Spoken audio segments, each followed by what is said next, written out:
Hello जी। स्वागत है आप सबका फिर से मेरे एक नए वीडियो में। कहीं ना कहीं ऐसा लग रहा है कि ये जो रात को हाथापाई हुई है, इसकी जो वजह है वो अविनाश तो है ही है, साथ में दिग्विजय भी शायद यहाँ पे इन्वॉल्व था इसमें। क्योंकि चोरी को लेके कोई बात हो रही थी, उसमें भी दिग्विजय और अविनाश एक दूसरे के आमने सामने थे, लड़ाई हो रही थी। तो दिग्विजय की और अविनाश की वहाँ से हुई कि अनबन शुरू हो गई, उनकी फाइट वहाँ से शुरू हो गई। और साथ में विवियन की और रजत की एक तरफ पहले होके हटी थी, और उसी के साथ पहले अविनाश ने दिग्विजय से पंगा लिया और उसके बाद रजत के साथ पंगा लिया, रजत को बोला। और दिग्विजय तो फिर भी चलो उस चीज़ को हजम कर गया, या उसने नहीं बोला, उसने उस चीज़ को वहाँ पे ख़त्म कर दिया।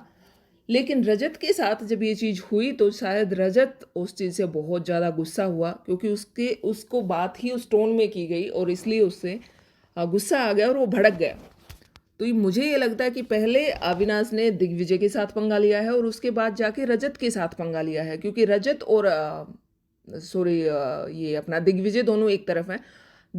अविनाश ने उसको बोला कि उसकी चाट रहा है रजत की, तो कहीं ना कहीं इनडायरेक्ट जिन जैसे इन लोगों का ग्रुप बना हुआ है, वैसे अविनाश को लग रहा है कि ये दोनों एक ग्रुप में हैं, दिग्विजय और रजत।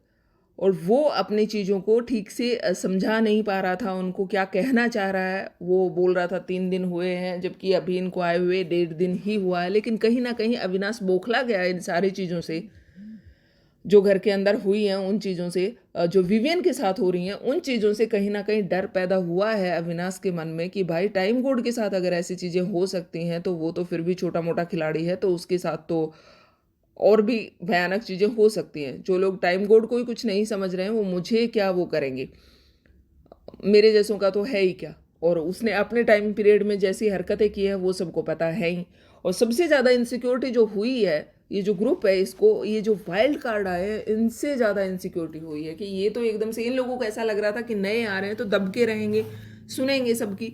लेकिन ये तो दोनों के दोनों ही ऐसे आए हैं कि कोई दबने के लिए तैयार ही नहीं है, कोई किसी की सुनने के लिए तैयार ही नहीं है। आते ही ड्यूटी से भी मना कर दिया और डायरेक्ट पंगा ले रहे हैं, डायरेक्ट बातों का जवाब दे रहे हैं।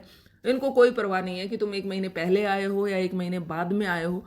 उनको अपने बात जो कहनी है वो सीना ठोक के कह रहे हैं, वो बोल रहे हैं उस चीज़ को, कहीं भी पीछे नहीं हट रहे हैं। तो मुझे ऐसा लगता है इनसिक्योरिटी पैदा हो गई है।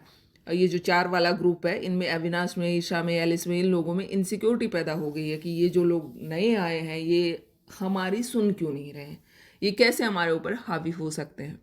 तो मेन झगड़े की जो जड़ है वो नॉमिनेशन है, और साथ में ये जो इनसिक्योरिटी है ये झगड़े की वजह है, इसीलिए झगड़ा यहाँ तक पहुँचा और हाथापाई हुई।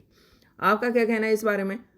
कमेंट करके ज़रूर बताना। मिलते हैं एक नए वीडियो में एक नई अपडेट के साथ, तब तक के लिए बाय, टेक केयर।